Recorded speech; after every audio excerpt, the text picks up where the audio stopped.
The Picture of Dorian Gray by Oscar Wilde. Chapter 8. It was long past noon when he awoke. His valet had crept several times on tiptoe into the room to see if he was stirring, and had wondered what made his young master sleep so late. Finally his bell sounded, and Victor came in softly with a cup of tea on a small tray of old Sèvres china, and drew back the olive satin curtains with their shimmering blue lining that hung in front of the 3 tall windows. "Monsieur has slept well this morning," he said, smiling. "What o'clock is it, Victor?" asked Dorian Gray drowsily. 1 hour and a quarter, monsieur." How late it was! He sat up, and having sipped from some tea, turned over his letters. One of them was from Lord Henry, and had been brought by hand that morning. He hesitated for a moment, and then put it aside. The others he opened listlessly. They contained the usual collection of cards, invitations to dinner, tickets for private views, programs of charity concerts, and the like that are showered on fashionable young men every morning during the season. There was a rather heavy bill for a chased silver Louis Quinze toilet set that he had not yet had the courage to send on to his guardians, who were extremely old-fashioned people, and did not realize that we live in an age where unnecessary things are our only necessities, and there were several very courteously worded communications from Jermyn Street moneylenders offering to advance any sum of money at a moment's notice, and at the most reasonable rates of interest. After about 10 minutes he got up, and throwing on an elaborate dressing gown of silk-embroidered cashmere wool, passed into the onyx-paved bathroom. The cool water refreshed him after his long sleep. He seemed to have forgotten all that he had gone through. A dim sense of having taken part in some strange tragedy came to him once or twice, but there was the unreality of a dream about it. As soon as he was dressed, he went into the library and sat down to a light French breakfast that had been laid out for him on a small round table close to the open window. It was an exquisite day.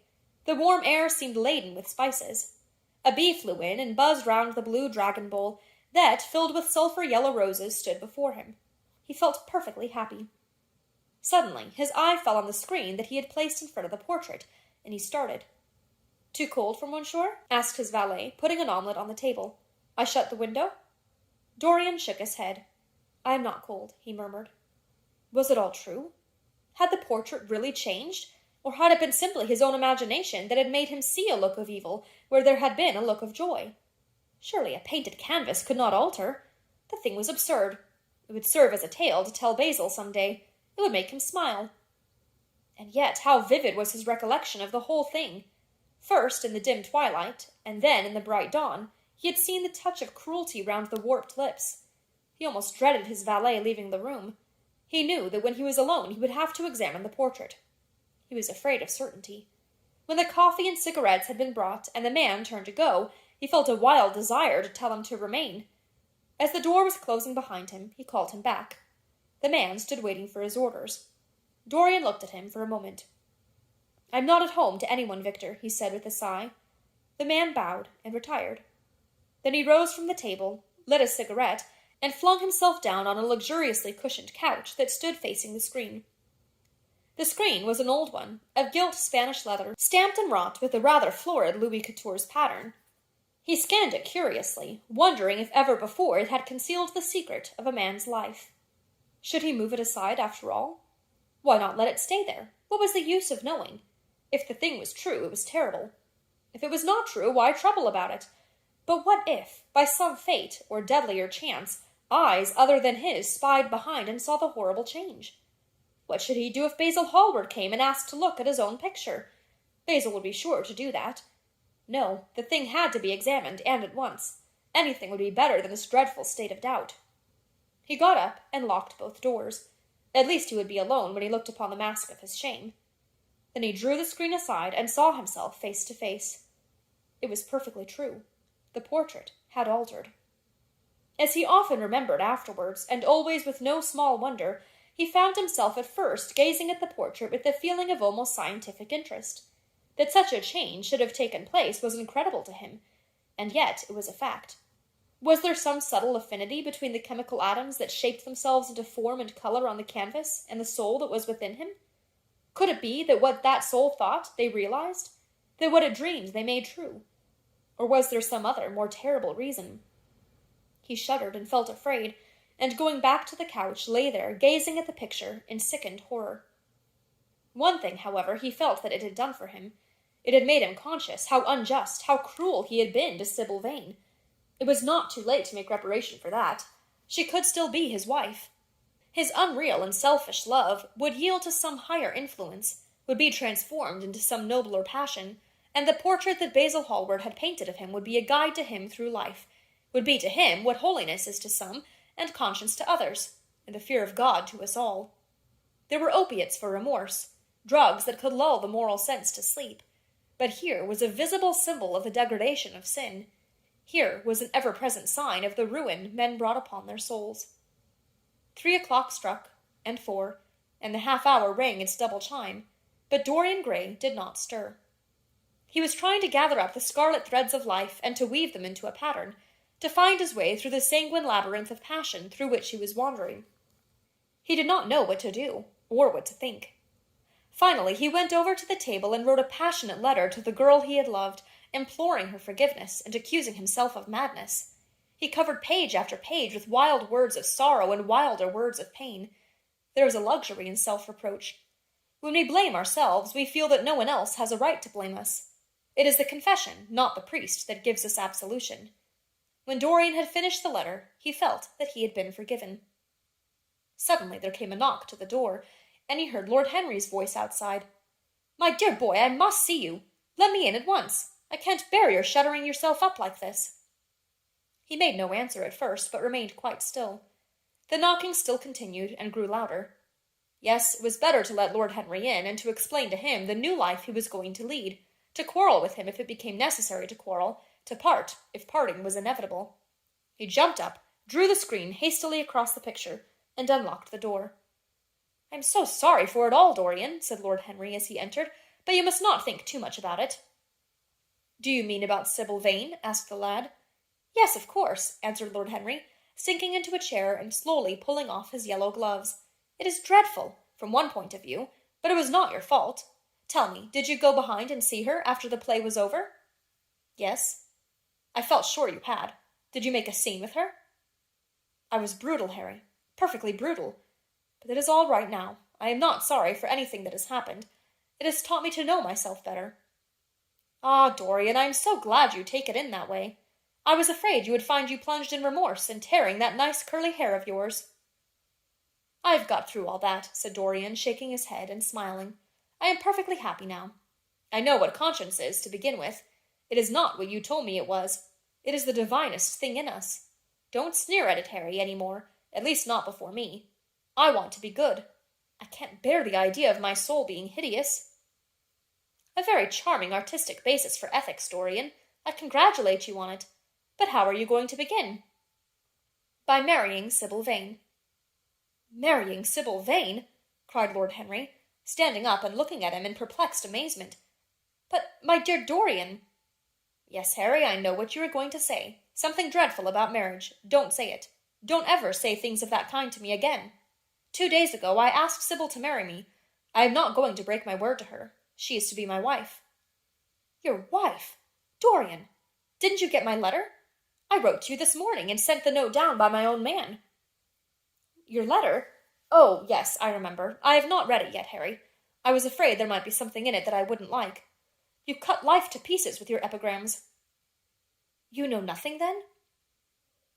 "What do you mean?" Lord Henry walked across the room, and sitting down by Dorian Gray, took both his hands in his own and held them tightly. "Dorian," he said, "my letter, don't be frightened, was to tell you that Sybil Vane is dead." A cry of pain broke from the lad's lips, and he leaped to his feet, tearing his hands away from Lord Henry's grasp. "Dead? Sybil dead? It is not true. It is a horrible lie. How dare you say it?" "It is quite true, Dorian," said Lord Henry gravely. "It is in all the morning papers. I wrote down to you to ask you not to see anyone till I came. There will have to be an inquest, of course, and you must not be mixed up in it. Things like that make a man fashionable in Paris, but in London people are so prejudiced. Here one should never make one's debut with a scandal. One should reserve that to give an interest to one's old age. I suppose they don't know your name at the theatre? If they don't, it is all right. Did anyone see you going round to her room? That is an important point." Dorian did not answer for a few moments. He was dazed with horror. Finally he stammered in a stifled voice, "Harry, did you say an inquest?" What did you mean by that? Did Sybil— Oh, Harry, I can't bear it. But be quick, tell me everything at once. I have no doubt it was not an accident, Dorian, though it must be put in that way to the public. It seems that as she was leaving the theatre with her mother about 12:30 or so, she said she had forgotten something upstairs. They waited some time for her, but she did not come down again. They ultimately found her lying dead on the floor of her dressing-room. She had swallowed something by mistake, some dreadful thing they use at theatres. I don't know what it was, but it had either prussic acid or white lead in it. I should fancy it was prussic acid, as she seems to have died instantaneously. Harry, Harry, it is terrible, cried the lad. Yes, it is very tragic, of course, but you must not get yourself mixed up in it. I see by the standard that she was 17. I should have thought she was almost younger than that. She looked such a child and seemed to know so little about acting. Dorian, you mustn't let this thing get on your nerves. You must come and dine with me, and afterwards we will look in at the opera. It is a Patty night, and everybody will be there. You can come to my sister's box. She has got some smart women with her. So I have murdered Sybil Vane, said Dorian Gray, half to himself. Murdered her as surely as if I'd cut her little throat with a knife. Yet the roses are not less lovely for all that. The birds sing just as happily in my garden. And tonight I am to dine with you, and then go on to the opera and sup somewhere, I suppose, afterwards. How extraordinarily dramatic life is! If I had read all this in a book, Harry, I think I would have wept over it. Somehow, now that it has happened actually, and to me, it seems far too wonderful for tears. Here is the first passionate love letter I have ever written in my life. Strange that my first passionate love letter should have been addressed to a dead girl. Can they feel, I wonder, those white, silent people we call the dead? Sybil, can she feel, or know, or listen? Oh, Harry, how I loved her once! It seems years ago to me now. She was everything to me. Then came that dreadful night. Was it really only last night? When she played so badly and my heart almost broke. She explained it all to me. It was terribly pathetic, but I was not moved a bit. I thought her shallow. Suddenly something happened that made me afraid. I can't tell you what it was, but it was terrible. I said I would go back to her. I felt I had done wrong, and now she is dead. My God, my God! Harry, what shall I do? You don't know the danger I am in, and there is nothing to keep me straight. She would have done that for me. She had no right to kill herself. It was selfish of her. My dear Dorian, answered Lord Henry, taking a cigarette from his case and producing a gold latten matchbox, the only way a woman can ever reform a man is by boring him so completely that he loses all possible interest in life. If you had married this girl, you would have been wretched. Of course, you would have treated her kindly. One can always be kind to people about whom one cares nothing. But she would have soon found out that you were absolutely indifferent to her. And when a woman finds that out about her husband, she either becomes dreadfully dowdy, or wears very smart bonnets that some other woman's husband has to pay for. I say nothing about the social mistake, which would have been abject, which, of course, I would not have allowed, but I assure you that in any case the whole thing would have been an absolute failure. I suppose it would, muttered the lad, walking up and down the room and looking horribly pale. But I thought it was my duty. It is not my fault that this terrible tragedy has prevented my doing what was right.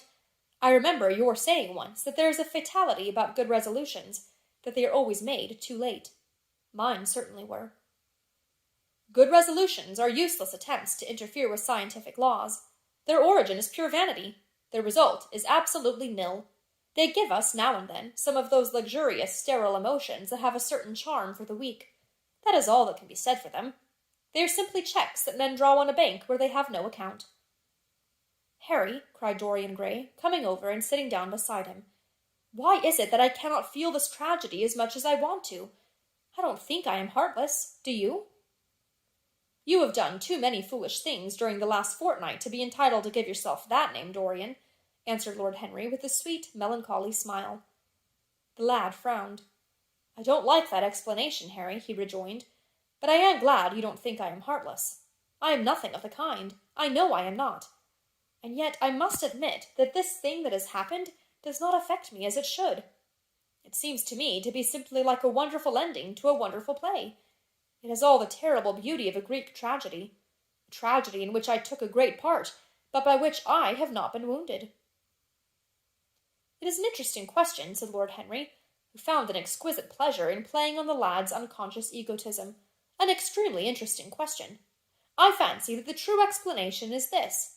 It often happens that the real tragedies of life occur in such an inartistic manner that they hurt us by their crude violence, their absolute incoherence, their absurd want of meaning, their entire lack of style. They affect us just as vulgarity affects us. They give us an impression of sheer brute force, and we revolt against that. Sometimes, however, a tragedy that possesses artistic elements of beauty crosses our lives. If these elements of beauty are real, the whole thing simply appeals to our sense of dramatic effect. Suddenly, we find that we are no longer the actors, but the spectators of the play. Or rather, we are both. We watch ourselves, and the mere wonder of the spectacle enthralls us. In the present case, what is it that has really happened? Someone has killed herself for love of you. I wish that I had ever had such an experience. It would have made me in love with love for the rest of my life. The people who have adored me, there have not been very many, but there have been some, have always insisted on living on, long after I had ceased to care for them, or they to care for me. They have become stout and tedious, and when I meet them, they go in at once for reminiscences. That awful memory of woman, what a fearful thing it is, and what an utter intellectual stagnation it reveals. One should absorb the color of life, but one should never remember its details. Details are always vulgar. I must sow poppies in my garden, sighed Dorian. There is no necessity, rejoined his companion. Life has always poppies in her hands. Of course, now and then things linger. I once wore nothing but violets all through one season, as a form of artistic mourning for a romance that would not die. Ultimately, however, it did die. I forget what killed it. I think it was her proposing to sacrifice the whole world for me. That is always a dreadful moment. It fills one with the terror of eternity. Well, would you believe it? A week ago at Lady Hampshire's, I found myself seated at dinner next to the lady in question, and she insisted on going over the whole thing again, and digging up the past and raking up the future. I had buried my romance in a bed of asphodel. She dragged it out again and assured me that I had spoiled her life. I am bound to state that she ate an enormous dinner, so I did not feel any anxiety. But what a lack of taste she showed! The one charm of the past is that it is the past. But women never know when the curtain has fallen. They always want a sixth act, and as soon as the interest of the play is entirely over, they propose to continue it. If they were allowed their own way, every comedy would have a tragic ending, and every tragedy would culminate in a farce. They are charmingly artificial, but they have no sense of art. You are more fortunate than I am. I assure you, Dorian, that not one of the women I have known would have done for me what Sybil Vane did for you. Ordinary women always console themselves. Some of them do it by going in for sentimental colors. Never trust a woman who wears mauve, whatever her age may be, or a woman over 35 who is fond of pink ribbons. It always means that they have a history. Others find a great consolation in suddenly discovering the good qualities of their husbands. They flaunt their conjugal felicity in one's face as if it were the most fascinating of sins. Religion consoles some.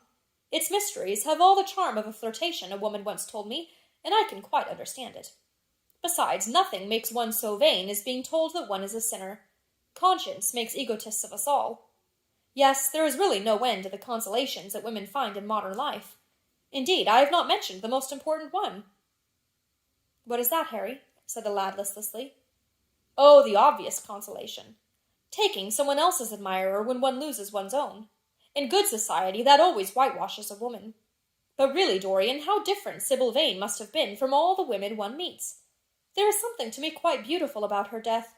I am glad I am living in a century when such wonders happen. They make one believe in the reality of the things we all play with, such as romance, passion, and love. I was terribly cruel to her. You forget that. I am afraid that women appreciate cruelty, downright cruelty, more than anything else. They have wonderfully primitive instincts.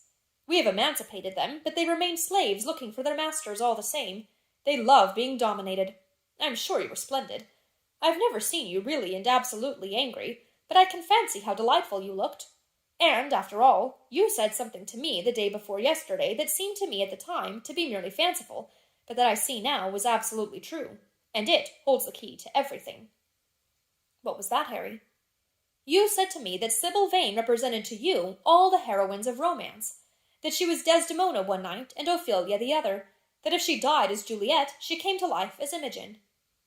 She will never come to life again now, muttered the lad, burying his face in his hands. No, she will never come to life. She has played her last part.